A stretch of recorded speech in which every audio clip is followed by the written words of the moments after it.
Hello students, welcome back to let's learn with Pooja. तो students, कल हमने रासायनिक अभिक्रियाओं के प्रकार के बारे में सीखा, यानी कि टाइप्स ऑफ केमिकल रिएक्शन। उसमें सबसे पहली थी संयोजन अभिक्रिया यानी कि कॉम्बिनेशन रिएक्शन, दूसरी थी वियोजन अभिक्रिया यानी कि डिकम्पोजिशन रिएक्शन, तीसरी थी विस्थापन अभिक्रिया डिस्प्लेसमेंट रिएक्शन, चौथी थी द्विविस्थापन अभिक्रिया डबल डिस्प्लेसमेंट रिएक्शन, और पांचवी थी उपचयन अपचयन अभिक्रिया यानी कि ऑक्सीडेशन रिडक्शन रिएक्शन।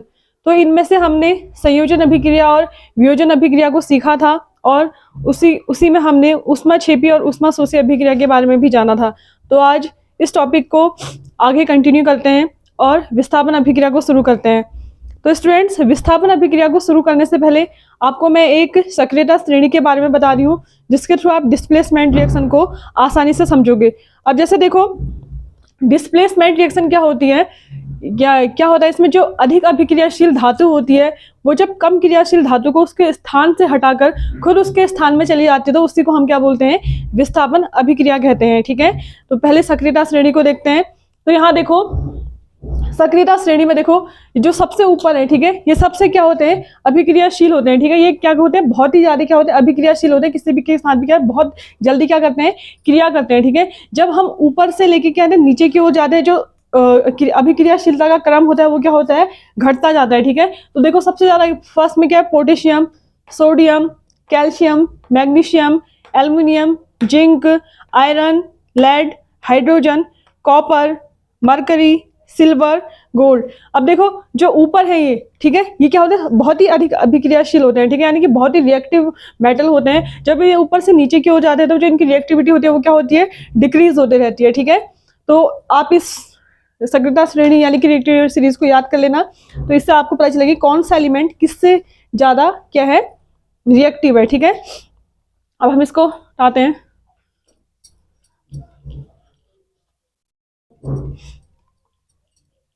अब हम जानेंगे विस्थापन अभिक्रिया के बारे में।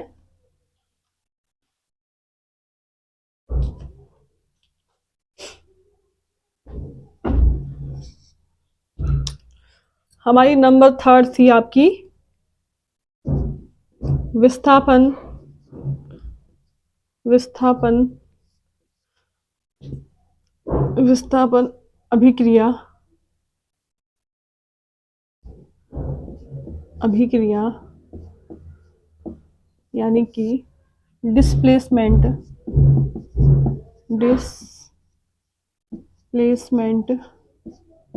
रिएक्शन। अब देखो,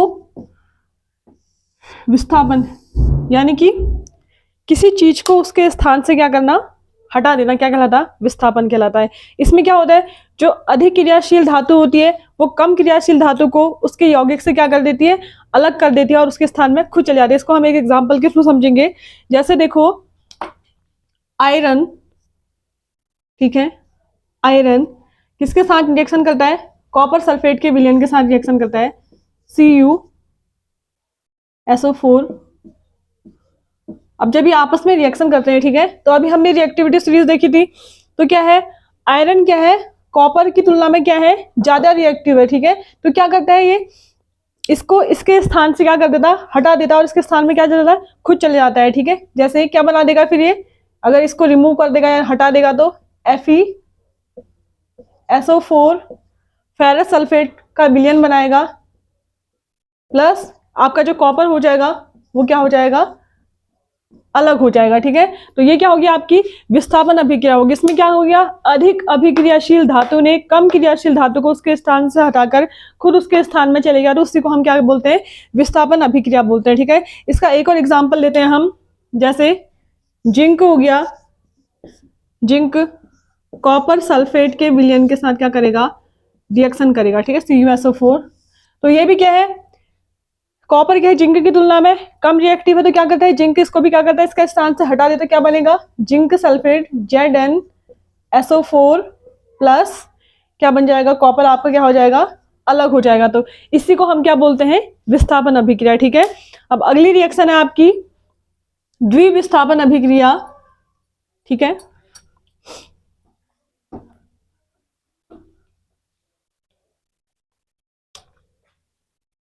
अगली थी आपकी द्विविस्थापन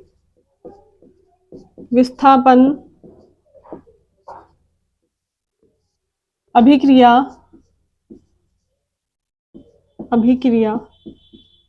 यानी कि डबल डिस्प्लेसमेंट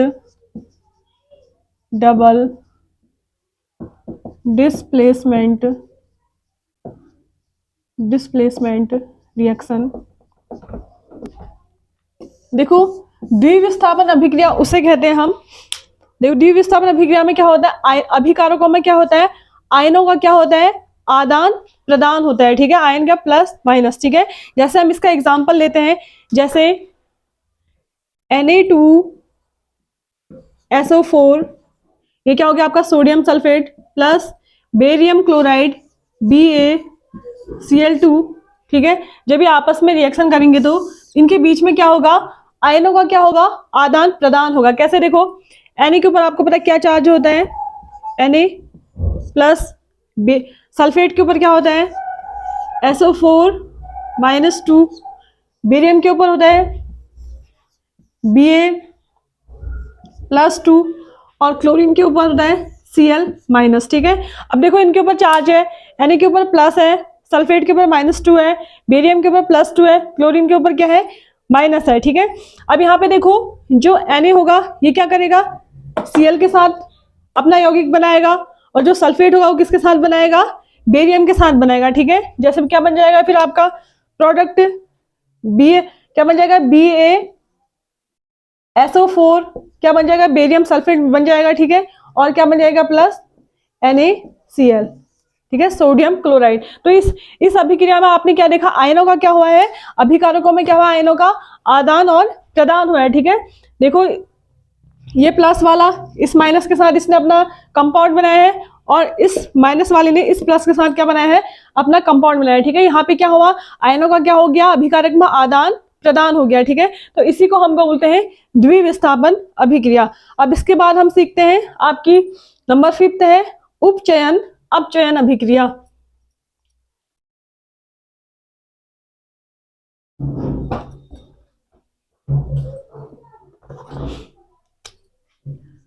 अब ये 5वीं आपकी उपचयन अपचयन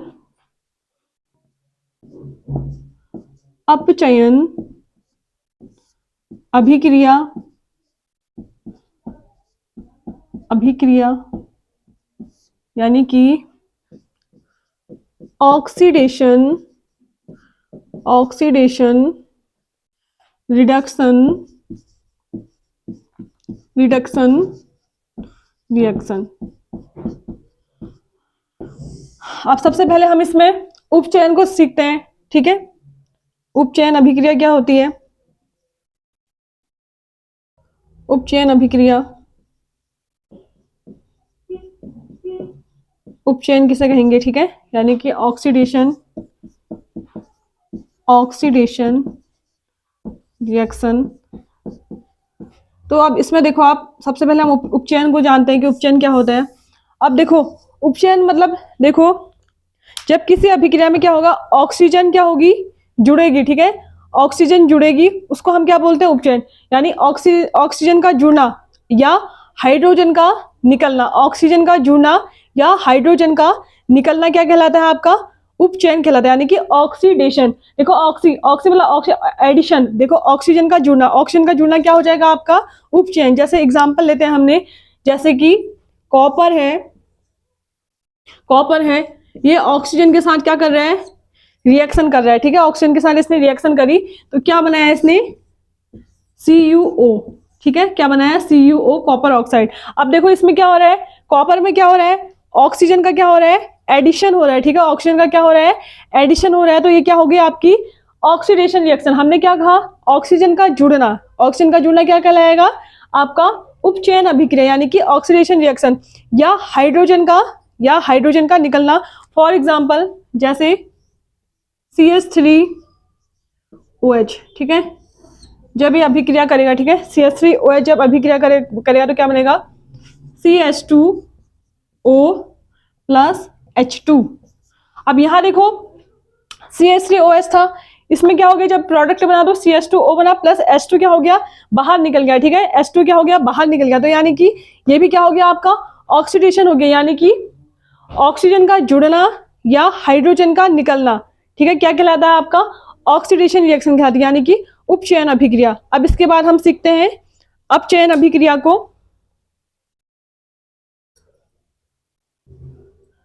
अपचयन अभिक्रिया को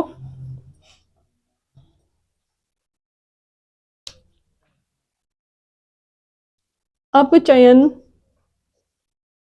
अभिक्रिया यानी कि रिडक्शन रिएक्शन। अब देखो अपचयन में क्या हो जाएगा, उपचयन का क्या हो जाएगा, उल्टा हो जाएगा। उसमें क्या थी आपकी ऑक्सीजन क्या हो रही थी, ऐड हो रही थी, और हाइड्रोजन क्या हो रहा था, रिमूव हो रहा था।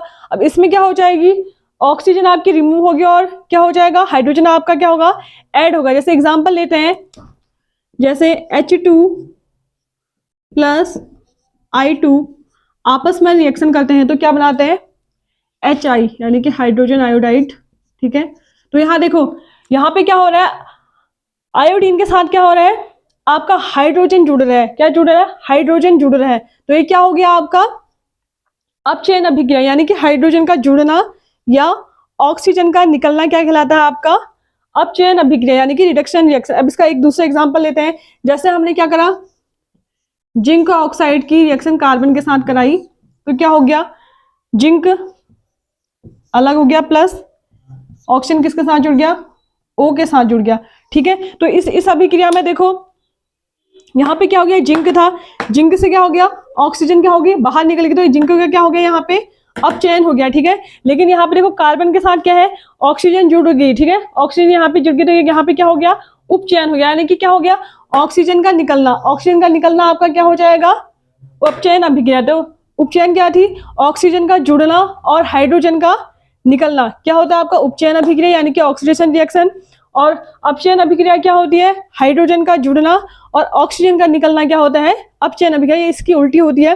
फिर आती है आपकी रेडॉक्स अभिक्रिया, ठीक है। तो जब देखो अपचयन उपचयन अभिक्रिया, जब अपचयन और उपचयन अभिक्रिया क्या होगी, एक साथ होगी, तो उसी को हम क्या बोलते हैं, रेडॉक्स रिएक्शन, क्या बोलते हैं, या रेडॉक्स अभिक्रिया, रेडॉक्स अभिक्रिया,